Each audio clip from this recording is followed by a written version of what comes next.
The Department of Justice, as I think I mentioned at the outset, has focused to a significant extent on these kinds of foreign influence cases. And that certainly has its roots in the Bob Mueller investigation and Russian efforts to spread disinformation within the United States. But it is also a reflection of the growing focus that the Department of Justice and the U.S. government has placed more broadly on election interference, on efforts by a number of governments, not just Russia, but also Iran and China and others, to seek to influence decision-making in the United States and to seek to influence the U.S. public in the United States. And that's part of the reason we've seen the Department of Justice bring a record number of FARA and Section 951 cases. I'm Natalie Orpett, Executive Editor of Lawfare, and this is the Lawfare Podcast, Wednesday, September 21st, 2022. This past Monday, the criminal trial of Thomas Barrack began in federal court in the Eastern District of New York. Barrack, who served as an informal advisor to the 2016 Trump campaign and then as chair of Trump's inaugural committee, is alleged to have acted as a foreign agent of the United Arab Emirates.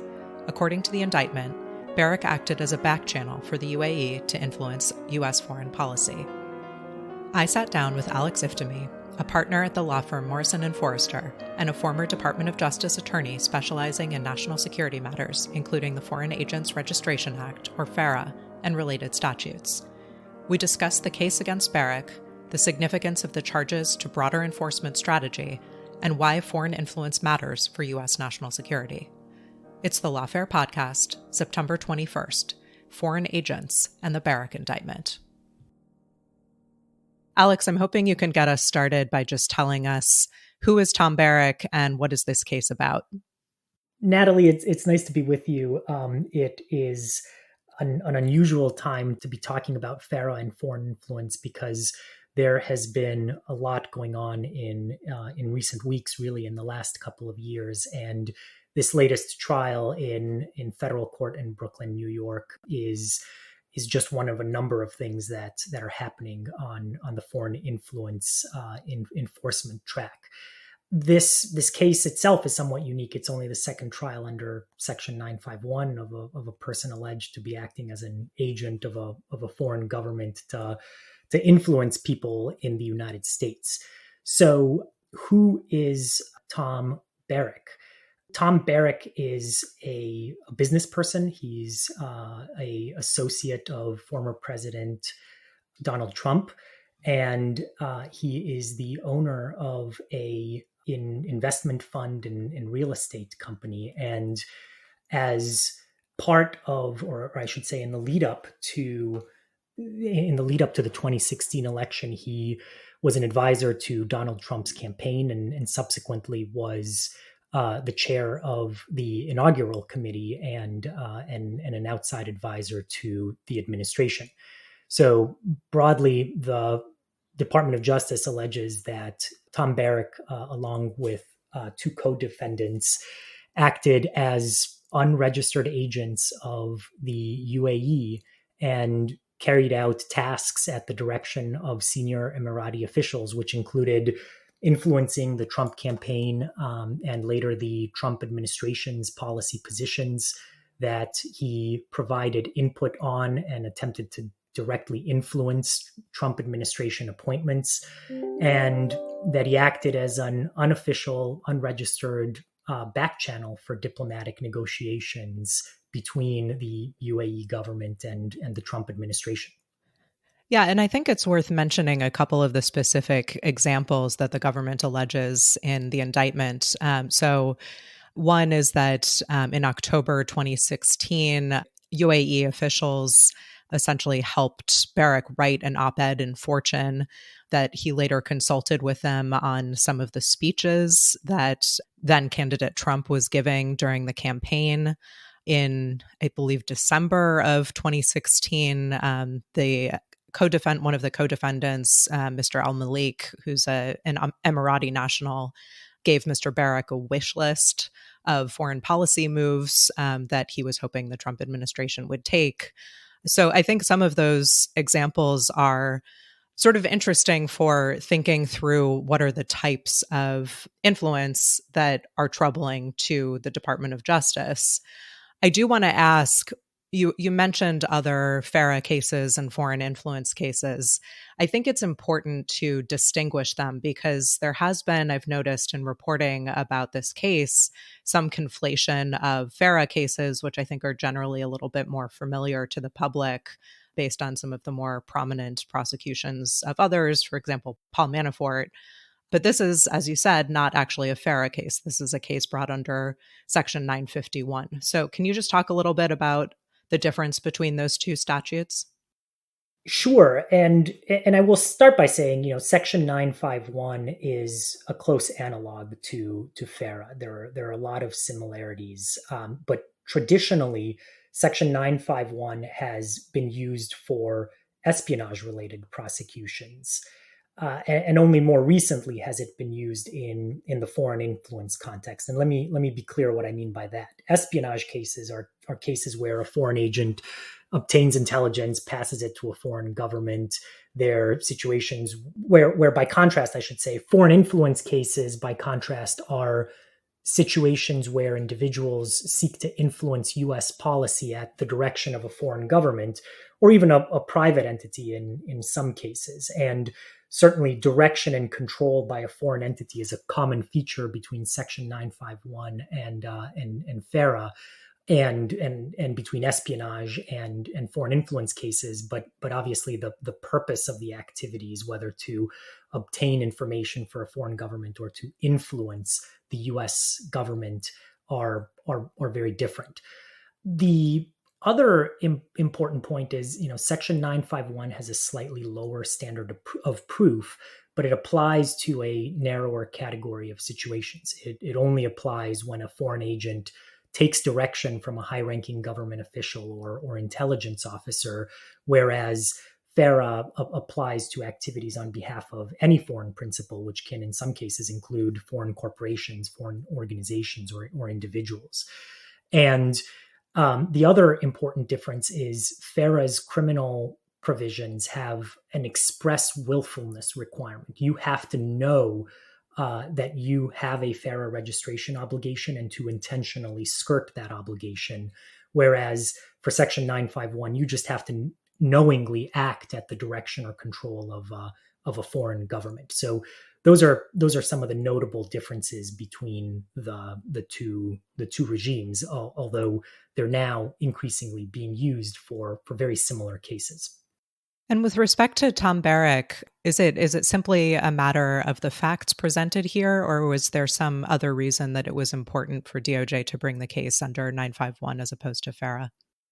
Well, we really don't know why they chose to use Section 951, and I want to be careful not to speculate. We don't know what was part of the investigation. It may well be that there was an issue showing that Tom Barrack knew that he had a FARA registration obligation. It could have been a number of things. I will also say Section 951, because it is focused on activities conducted at the direction of a foreign government, and in particular senior government officials or intelligence officials, the Department of Justice may have felt that was the appropriate charge to bring in this case, given who Tom Barrack's interlocutors in the UAE were. Okay, so 951 is not the only charge in the indictment.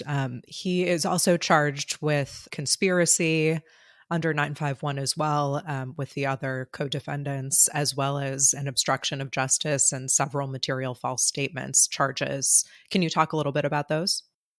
Sure. I think those are important, I will say, to the case. And frankly, it may be part of the reason that you see this case being charged criminally by the Department of Justice.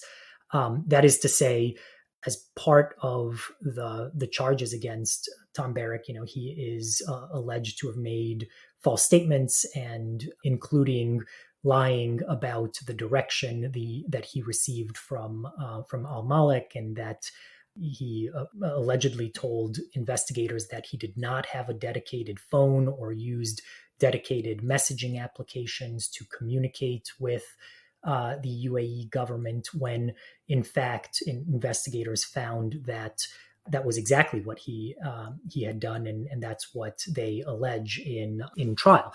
So this is a case where I think the underlying facts, although these are separate charges, probably influenced quite a bit the decision of the Department of Justice of whether to treat this as a criminal matter that would warrant bringing criminal charges. It's the cover-up of these activities, the cover-up of the direction from a foreign government that I think in significant part influences whether the Department of Justice sees this as a situation where one should register after the fact for the activities, or whether there is something more sinister and more and criminal that is afoot. Do you have a sense of the various factual allegations that are made in the indictment and the superseding indictment? Which are the ones that really rose to the level of concerning that it would have met the thresholds strategically to, and I won't ask you to speculate, but in your mind, what were the more serious charges that sort of would have warranted these charges, and especially 951?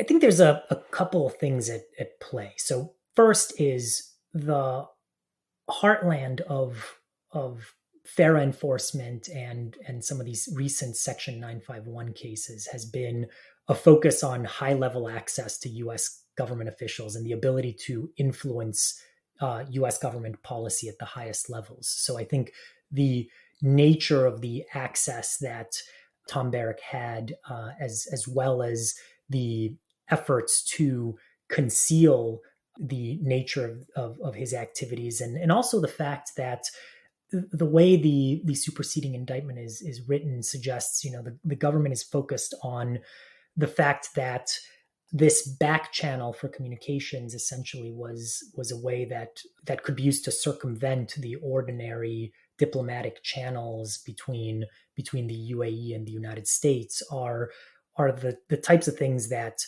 the Department of Justice probably was focused on in deciding whether to bring this case. And as a bigger picture matter, why does that matter? Because this case is brought through the National Security Division in EDNY. Why does this matter from a national security perspective if there are additional channels besides the official diplomatic channels within an administration and even prior to an administration with a campaign? It's a good question, and frankly, it's a difficult one to answer. I think part of it is that there's a concern about the circumvention of the normal lines of diplomacy, and in this case, rather than go through normal diplomatic channels, the Emiratis had allegedly sidelined the U.S. ambassador and decided that they would use Tom Barrack as their main interlocutor to the U.S. government. And I think there is a sense in which the way in which those diplomatic negotiations should happen, the way in which the UAE government should obtain information from the U.S. government or seek to influence U.S. policy is through those normal diplomatic channels that are vetted by diplomats and civil servants who have the benefit of years of experience in understanding diplomatic negotiations with a particular country. But I'll say I think it's also a very thin line to draw, because the reality is that there is a lot of back channel diplomacy that does happen. There's track 1.5 or track 2 diplomacy that is a reality of international negotiations and in international statecraft. And there are situations where official and non-official actors work together to push global policy forward. And I do think there's the very real prospect that a conviction here could impact the nature of future diplomacy, and that this kind of case may well stifle some of that track 1.5 diplomacy that exists in any number of corners. And how would you articulate the difference, to the extent it's possible to do so, if there is this fuzzy line? But how would you distinguish between what is seen as unlawful back channeling and this sort of track 1.5, track 2 diplomacy? Well, I'll say one of the ways that I think the Department of Justice is looking to do it in this case is to focus on the quid pro quo and also and the financial benefit to the defendants. According to the government, Barrack and Grimes obtained hundreds of millions of dollars for Colony Capital, which was their investment firm. And the government points to the fact that between 2009 and 2016, Colony Capital, and they're not named in the indictment, but news sources have since kind of correlated the two, that the investment fund did not raise any money from the UAE between 2009 and 2016, but between 2017 and 2018, Colony Capital had raised over $370 million from the UAE. And so they are going to seek to show that this wasn't just a situation where the defendants were speaking their mind regarding U.S. policy and engaging in ordinary diplomacy, but rather that this was a quid pro quo where the individuals were essentially acting at the direction and control of a foreign government for the benefit of that foreign government, and stood to gain financially to a great extent from those interactions. And I think the second point is one that we've already discussed a little bit, which is the alleged cover-up, the fact that after those engagements took place and when Tom Barrack was confronted by investigators regarding these facts, that he had allegedly lied about the direction received from the Emirati officials. So one other question on this diplomatic track concept. I think it's actually a bit counterintuitive that this statute, if that is a main motivator for making sure that we don't have sort of competing channels, why is it that the notification requirement under 951, and of course also with FARA, is to notify the Attorney General as opposed to the Secretary of State, who is otherwise sort of seen as the chief diplomat and the person responsible in the interagency process typically for coordinating diplomatic efforts? And this is actually something that Barrack had raised in his motion to dismiss that he lost in June. He argued that he had actually notified the State Department and I guess assumed that was enough, or at least argued that should have been enough. But why is this statutory regime to notify the Attorney General? I don't know the exact impetus for Congress putting that authority with the Attorney General, but I will say both Section 951 and FARA create regimes that are administered by the Attorney General. Now, certainly the Attorney General is not the only one who holds on to that information, and there are processes within the executive branch to make sure that all appropriate agencies get that information, including the State Department. But there's no question here that the statutory regime that was created by Congress for both Section 951 and FARA put the Department of Justice at the center of those notification obligations. Okay, so circling back to the facts of this case and the allegations against Tom Barrack and his co-defendants, I think it's worth articulating, in addition to the conduct that he undertook, is alleged to have undertaken, what exactly do we know about what the Emiratis were trying to accomplish through their coordination with him?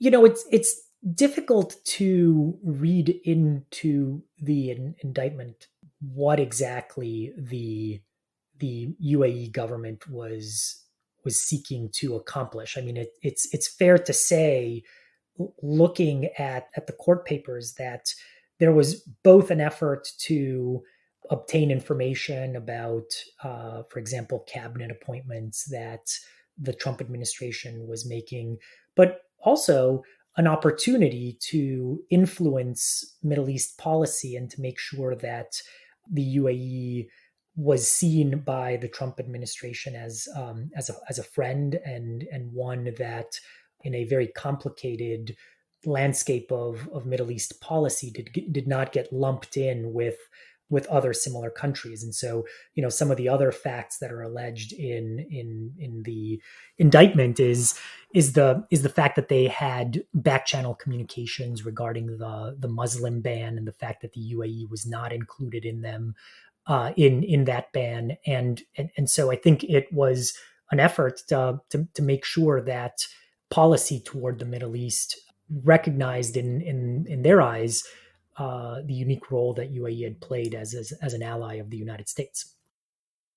In addition to that, one thing that does seem to have been a success, to the extent the decision to not include the UAE in the Muslim ban was influenced by the Emiratis. I think another example I had seen was that they had advised against a Camp David summit relating to a dispute between Qatar and UAE and other Middle Eastern governments, and that proposed summit never happened. But I think as a broader matter, I'm wondering, how much does it matter to DOJ's case that it be able to show that influence actually did happen? In other words, that there was a material result from the interactions that Barrack had as a go-between. I don't think that matters at all in terms of the four corners of the criminal charges. What they have to establish is that there was direction and control, and that Tom Barrack and the other two defendants agreed to act as the agents of the Emirati government. There are, certainly other cases we've seen where the impact on U.S. policy was limited. So in particular, the example I'm thinking of is the Maria Butina charges, where she was similarly charged under Section 951. It's not entirely clear that her efforts were particularly effective at influencing U.S. government policy. But of course, that's not the test of whether someone is acting at the direction of or control of a foreign government without registering as they need to do. Yeah, and I think that's a really important and perhaps counterintuitive to some aspect of the statute, which is important to articulate. And there's another piece of it, which is that obviously a key element to prove is that the defendant was acting at the direction of a foreign government. How does one generally go about proving that direction, and how might that be done in this case against Tom Barrack? That is, part of what will be on trial as part of this case, because certainly Tom Barrack's defense is there was no agreement here. I did not agree to act at the direction of the Emirati government. I was not paid a consulting fee. There is no contract under which I agreed to serve as a government relations specialist. And certainly, if a document like that existed, it would be proof that the Department of Justice would rely on to show the direction and control. But in the absence of that, there are certainly other things that you can point to, communications between the agent and the principal that demonstrate that someone is not acting out of their own interest, but rather are seeking direction from the principal. There is, as I mentioned earlier, and we talked about a little bit, I think the financial benefit that Tom Barrack stood to gain, and the hundreds of millions of dollars that Colony Capital received, is another way that the government will show that direction and control. But this is a really difficult, maybe the most difficult aspect of this case to prove at trial. And we've seen this be a challenge for the Department of Justice in other contexts. So the one other Section 951 foreign influence case that has gone to trial is the case of Bijan Rafikian in the Eastern District of Virginia. And that case is on appeal to the Fourth Circuit for the second time, because although a jury had found Rafikian guilty of acting as an agent of the government of Turkey, the judge in that case threw out the charges, or threw out the conviction, I should say, and part of what he has emphasized in a variety of opinions is that working in parallel with a foreign government and even coordinating some activities with that government doesn't make an individual an agent of that government under US law without something more to show that someone agreed to act as an agent. And I think that same question is going to be decided by the jury in Brooklyn and subsequently by the district court judge and probably the Second Circuit. Do the facts here, are they sufficient to show that that the defendants acted as at the direction and control of the Emirati government?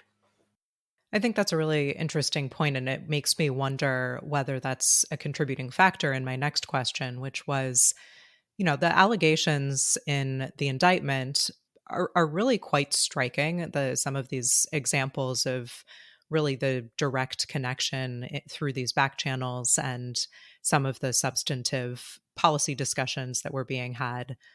And in some sense, given the strength of the indictment, of course, everyone is innocent until proven guilty, but it is a bit surprising to me that this case is not more prominent and not being discussed more generally in the media. Why do you think that is? Well, I suspect it's because there are even juicier stories to carry the news cycle. I agree. I think these facts are quite striking. But there's also, I think, a saturation of this type of story. And we've seen a number of different cases over the last few years that get at some of the same concerns about inappropriate influence of the executive branch, during the Donald Trump administration. And this is only the latest in a number of cases that have been brought along those lines, including Elliot Broidy and the civil case against Steve Wynn and Paul Manafort and Michael Flynn. There are a number of these cases involving efforts by foreign governments to influence the Trump administration that have been brought over the years, and this is the latest one. And although the facts are indeed striking, they are perhaps not that unique. Yeah, I mean, I think one thing that is a bit different from some of the other cases, in addition to the fact that it is, of course, UAE that is the foreign government on the other end of these communications, rather than, for example, Russia or China in the case of some of these more prominent cases, or at least in the sense of what was really in focus during the Trump administration, especially early on. But another piece of it, as you say, is that it's been quite some time since the conduct occurred, because this was, again, the allegations relate to activity in 2016 and 2017 primarily. And this is actually, I raise this because it's actually the subject of a dispute and something that Barrack is focusing on in his defense, which is that this investigation has taken a somewhat unusual amount of time.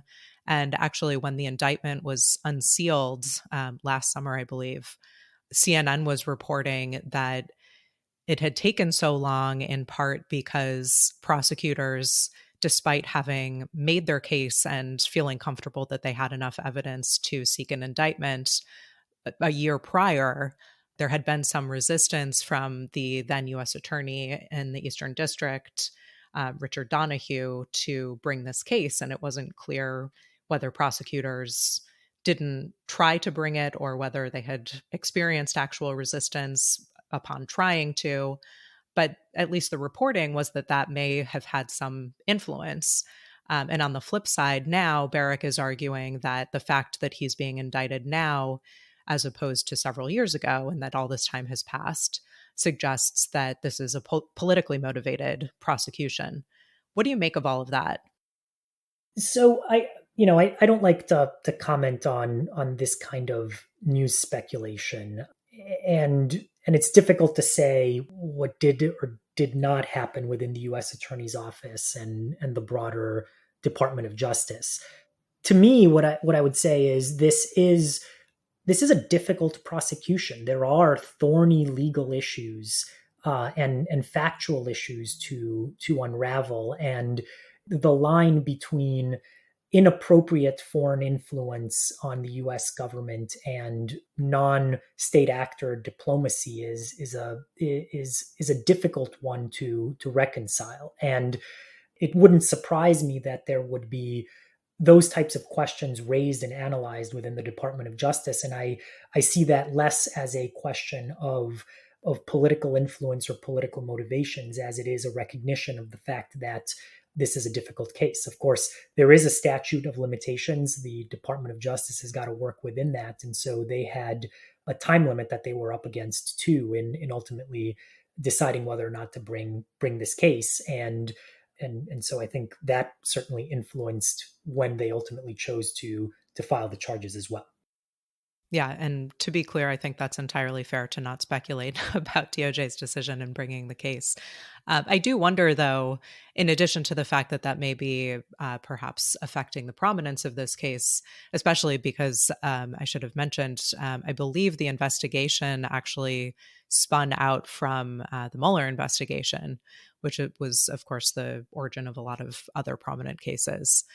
But in addition to the length of time and the complication of bringing these cases, gathering the evidence, et cetera, coming up with the proper legal arguments, it may also impact the public sense of how important this actually is. So I think I want to come back to sort of the bigger picture question of why all of this matters so much as a national security matter. And I'm wondering, do you have any ideas on how we could sort of mitigate the sense that maybe this isn't all that important, or sort of emphasize to the public why foreign influence in politics is such an important thing for us to be concerned about?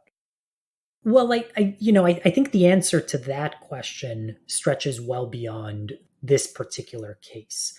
And the Department of Justice, as I think I mentioned at the outset, has focused to a significant extent on these kinds of foreign influence cases. And that certainly has its roots in the Bob Mueller investigation and Russian efforts to spread disinformation within the United States. But it is also a reflection of the growing focus that the Department of Justice and the US government has placed more broadly on election interference, on efforts by a number of governments, not just Russia, but also Iran and China and others, to seek to influence decision-making in the United States and to seek to influence the US public in the United States. And that's part of the reason we've seen the Department of Justice bring a record number of FARA and Section 951 cases focused on this kind of activity. That I think it is a core priority of the Department of Justice to root out some of these efforts to seek to influence our democratic institutions without properly disclosing what the source of that influence is. Yeah, and I will note, I read an interesting statistic, which is that since the sort of increased enforcement under FARA and 951 over the last couple of years, that registrations under FARA have increased, I saw, more than 50% since 2016, which is quite a remarkable difference. Do you think the enforcement policy is having other impacts as well? I think that's right. Certainly there have been a lot more registrations, and people are more attuned to the way in which work on behalf of foreign governments and foreign principals more broadly can create issues for them under the Foreign Agents Registration Act, or in the worst case, criminal issues under Section 951. And so I think there is not only a greater number of registrations that show the source of foreign influence within our society, but it's also influencing the way entities act and the relationships that they choose to enter into because of their desire or not to be labeled as an agent of a foreign principal, under the FARA regulatory regime. And does it also make a difference for the government itself? So from my understanding, registering as an agent does not also come with a checklist of what types of things you are and are not allowed to do in your interactions with the government. So does it make a difference to the government to know that individuals are registered as foreign agents? I think it does. I think more important than the registration itself is, of course, knowing the fact that there is an agency relationship, or that a particular request is coming at the direction or the request of a foreign government or foreign principal. That influences the way in which the U.S. government receives that information, and what they do with it. And so I think that is a part of it. And I suspect that it may also influence the decision of government actors of whether to, in some cases, take a meeting in the first place. Yeah, I think that's a great point. So just to round us out, what do you expect to see? I mean, we're just starting today with jury selection, but what do you expect to see from the Barrack case, and how should we think about it as a general matter in terms of its impact and what it stands for? I think it will have a significant impact. As we've discussed it's only the second time that Section 951 has gone to trial on this theory of foreign influence, and the outcome of this case, both in terms of what the jury outcome is, but also in terms of what ultimate decisions might come from the district court and the appellate court in reviewing a conviction, if one is ultimately reached. I think it will influence how the Department of Justice uses this statute in the future, and the types of cases that they bring. So, I don't want to put too much emphasis on one case. Certainly, it is difficult in any given context to read too much into the decision of a jury or a judge, but it will certainly have an impact on the types of cases that are brought under Section 951 in the future. Okay, we're going to leave it there. Alex, thank you so much for joining us. Very glad to do it. Thanks for having me. The Lawfare podcast is produced in cooperation with the Brookings Institution. You can get ad-free versions of this and other Lawfare podcasts by becoming a Lawfare material supporter at patreon.com/Lawfare. You'll also get access to special events and other content available only to our supporters. Please rate and review us wherever you get your podcasts. Look out for our other podcasts, including Rational Security, Chatter, Allies, and The Aftermath, our latest Lawfare Presents podcast series on the government's response to January 6th. Check out our written work at lawfareblog.com. The podcast is edited by Jen Patia Howell, and your audio engineer this episode was Kara Schillen of Goat Rodeo. Our music is performed by Sophia Yan. As always, thank you for listening.